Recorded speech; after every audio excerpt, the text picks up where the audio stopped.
corpos em sua cobertura luxuosa na região mais nobre de São Paulo, Pedro Augusto Moreira construiu um império que movimenta bilhões de reais no varejo brasileiro. Seu shopping Moreira Center se tornou referência em luxo e sofisticação, mas todo esse sucesso esconde um homem profundamente solitário. No último andar, Pedro Augusto Moreira, aos 28 anos, comanda seu império com punhos de ferro e ternos sempre impecáveis. Filho único de uma família tradicional paulistana que enriqueceu no ramo imobiliário, ele jamais precisou lutar por nada na vida e por isso mesmo, jamais soube dar valor ao que tinha. Suas reuniões são legendárias no mundo corporativo, executivos tremem quando ele bate o punho na mesa de mogno italiano, e suas decisões podem fazer fortunas ou destruir carreiras em questão de minutos. Mas Pedro guarda um segredo que poucos conhecem: por trás de toda essa arrogância existe um jovem perdido que nunca teve a chance de descobrir quem realmente é. Do outro lado da cidade, na efervescente Vila Madalena, vive Beatriz Silva, uma dublê de 26 anos que trabalha nos maiores estúdios de televisão do Brasil. Em sua kitnet de 30 metros quadrados, ela construiu um lar cheio de vida, equipamentos de escalada pendurados como arte nas paredes, livros sobre cinema empilhados no chão, e plantas que cuidava com o mesmo carinho que dedicava aos seus sonhos. Beatriz não era apenas mais uma dublê, ela era pura coragem em movimento, especialista em artes marciais, mestre em parkour, e uma das poucas mulheres coordenadoras de ação do país. Filha de um bombeiro aposentado e uma enfermeira de hospital público, aprendeu desde cedo que na vida, você ou luta pelo que quer ou aceita o que sobra. Era uma terça-feira típica de março quando o destino decidiu brincar com suas vidas. Pedro nunca havia pisado nos estúdios de televisão. Sua vida transcorria entre reuniões em salas climatizadas e eventos sociais onde todos conheciam seu sobrenome.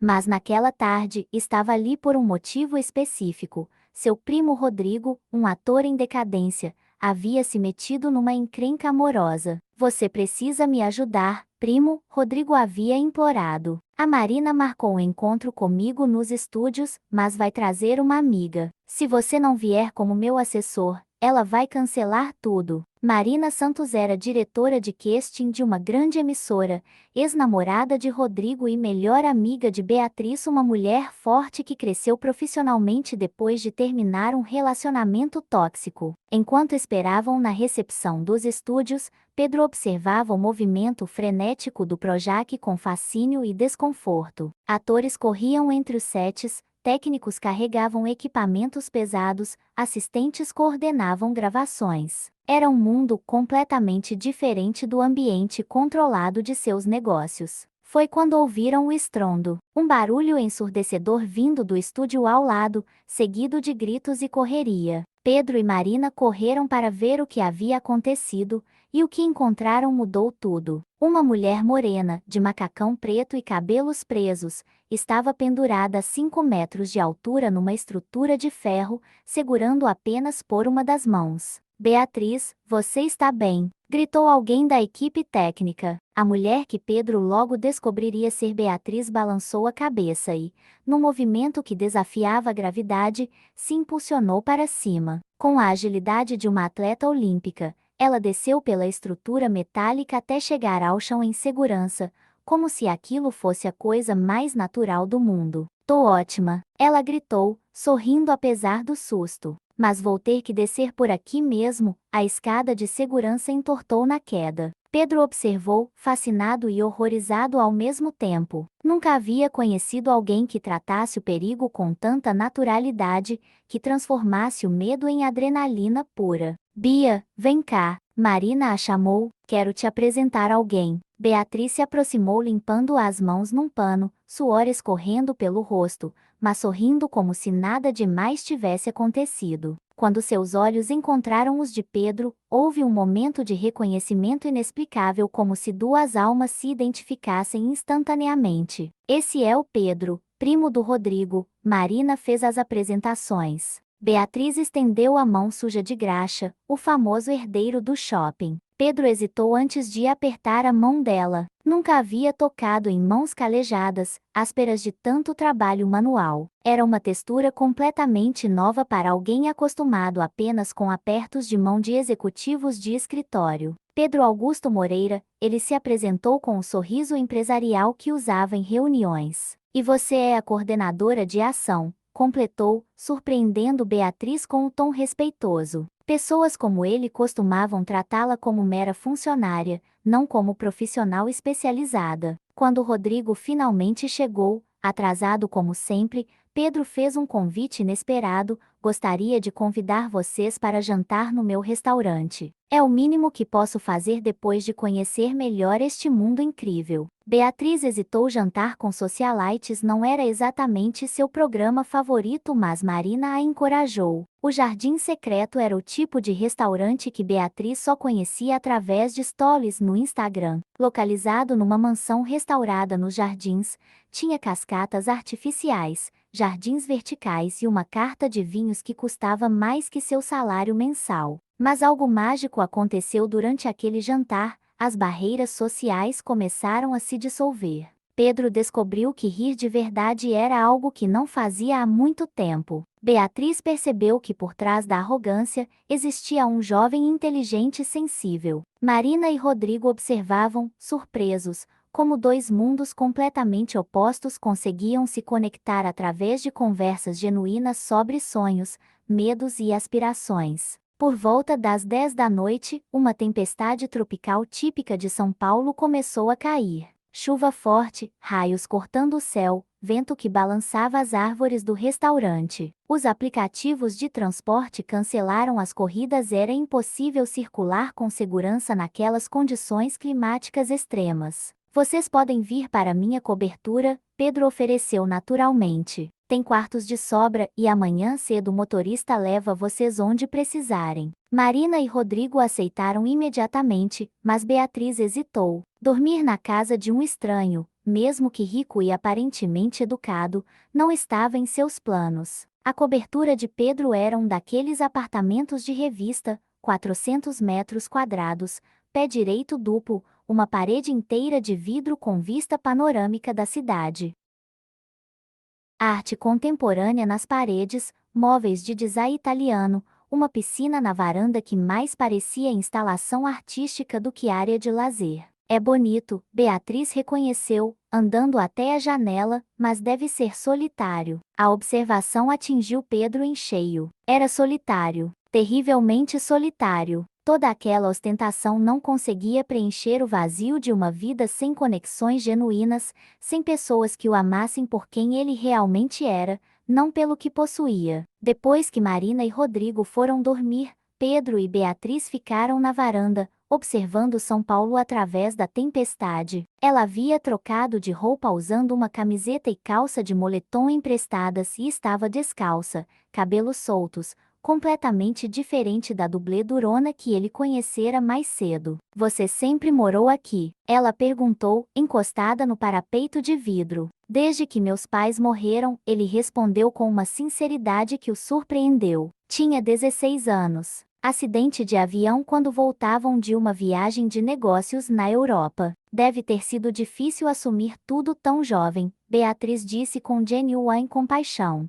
Foi, Pedro admitiu, especialmente porque todo mundo esperava que eu assumisse o império imediatamente, como se fosse natural. Nunca contei isso para ninguém, mas às vezes me pergunto como seria minha vida se eles estivessem vivos. E que vida você teria escolhido? Ela perguntou. Pedro riu, constrangido, vai achar ridículo. A arquitetura. Sempre me fascinou a ideia de projetar espaços, criar lugares onde as pessoas se sentissem bem. Não acho ridículo, Beatriz sorriu. Acho que faz todo sentido. Você tem bom gosto para espaços e presta atenção em detalhes. Era quase meia-noite quando aconteceu o impossível. Eles conversavam sobre sonhos enterrados quando, de repente, Um raio diferente de todos os outros cortou o céu. Não era apenas luz, era como se o ar ao redor dele tivesse ficado eletrizado, carregado de uma energia sobrenatural que fazia os cabelos se arrepiarem. Você sentiu isso? Beatriz perguntou, tocando instintivamente o braço dele. No momento exato em que ela o tocou, o mundo ao redor pareceu vibrar, como se a própria realidade tivesse sido sacudida por forças invisíveis. O raio seguinte foi ainda mais intenso, iluminando a cidade inteira num clarão sobrenatural. Quando a luz se dissipou, os dois estavam se olhando com uma intensidade estranha, como se estivessem vendo um ao outro pela primeira vez. Havia algo diferente no ar, uma conexão que transcendia o físico. Acho melhor irmos dormir, Beatriz murmurou, mas sua voz soava estranha, mais grave que o normal. Pedro acordou às 6 da manhã, como sempre fazia. Mas algo estava terrivelmente errado. O despertador era o som irritante de um celular barato, não seu sistema de som importado. O colchão era duro e desconfortável, nada como seu colchão ortopédico. E ele estava numa kitnet de 30 metros quadrados que definitivamente não era sua cobertura. Quando finalmente encontrou um espelho, Pedro gritou de puro terror. No reflexo estava o rosto de Beatriz Silva, cabelos cacheados, pele morena, olhos castanhos cheios de determinação. Ele estava no corpo dela. Do outro lado da cidade, numa cobertura em Higienópolis, Beatriz acordava no corpo de Pedro Augusto Moreira, tendo exatamente a mesma reação de choque e desespero. Depois de 2 horas de ligações perdidas e mensagens histéricas, eles conseguiram se encontrar num café neutro na Consolação. A visão era surreal, Pedro no corpo dela, desconfortável com a altura menor e os movimentos mais ágeis. Beatriz no corpo dele, estranhando ser tratada com deferência automática por ser um homem rico. Isso é loucura, foi a primeira coisa que Beatriz disse. Você está me dizendo? Pedro respondeu com a voz dela. Eu acordei no seu apartamento com um vizinho me cumprimentando como se me conhecesse há anos. E eu acordei com um porteiro me chamando de Senhor Pedro e um motorista esperando para me levar ao trabalho. Estabeleceram regras básicas de sobrevivência, manter as aparências, ninguém poderia descobrir a troca, e precisavam aprender rapidamente a vida um do outro. Pedro tinha uma reunião crucial com investidores japoneses. Beatriz tinha gravações de cenas de ação perigosas. Ambos teriam que interpretar personalidades completamente opostas às suas. O primeiro dia foi uma revelação chocante. Pedro, no corpo de Beatriz, descobriu como as pessoas a tratavam diferente, sem reverências, sem privilégios automáticos, mas com respeito genuíno conquistado através de competência. Conseguiu executar as cenas de ação porque o corpo dela reagia instintivamente, como se a memória muscular permanecesse intacta. Beatriz, no corpo de Pedro, foi envolvida por um mundo de números, estratégias e decisões que afetavam centenas de funcionários. Surpreendentemente, descobriu ter intuição natural para negócios. Quando os japoneses apresentaram projetos arquitetônicos, ela sugeriu melhorias que impressionaram todos na sala, mostrando que Pedro tinha mais talento escondido do que imaginava. No final do primeiro dia, encontraram-se novamente, exaustos mas curiosos. Seu mundo é diferente, Beatriz admitiu. As pessoas te tratam como importante antes mesmo de você abrir a boca. E seu mundo me mostrou o que é trabalho de verdade, Pedro respondeu. Você faz coisas incríveis, corajosas de um jeito que eu nunca imaginei ser possível. Conforme os dias passaram, a troca forçada se tornou uma jornada de autodescoberta. Pedro aprendeu sobre determinação, sobre ganhar respeito através de competência, sobre encontrar alegria no trabalho árduo. Beatriz descobriu o peso da responsabilidade, a solidão do poder, mas também o potencial de usar recursos para fazer diferença positiva na vida das pessoas. Mais importante ainda, eles começaram a se ver de verdade. Pedro viu a força interior de Beatriz, sua capacidade de transformar medo em coragem,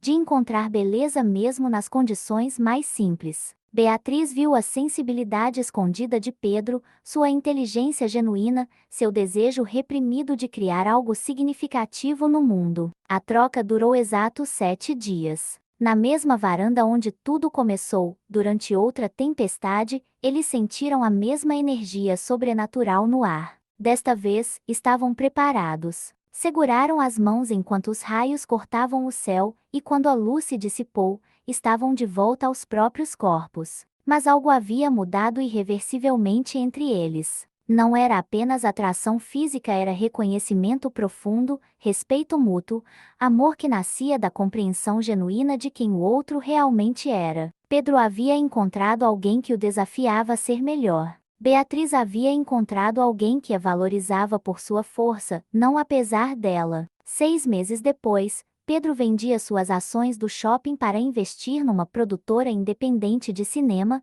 realizando seu sonho reprimido de arquitetura através do design de sets cinematográficos. Beatriz dirigia seu primeiro curta-metragem de ação, financiado integralmente pelo novo parceiro de negócios que também era seu companheiro de vida.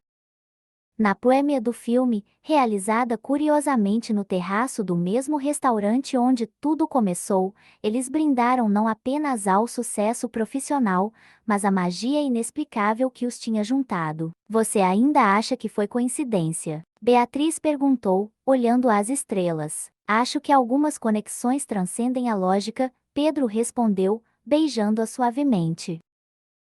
O jardim secreto havia se tornado muito mais que um restaurante em suas vidas, era o símbolo de que o amor verdadeiro às vezes precisa de magia para florescer, mas uma vez plantado em solo fértil de respeito mútuo e admiração genuína, cresce forte o suficiente para transformar não apenas duas vidas, mas todos os mundos ao redor delas.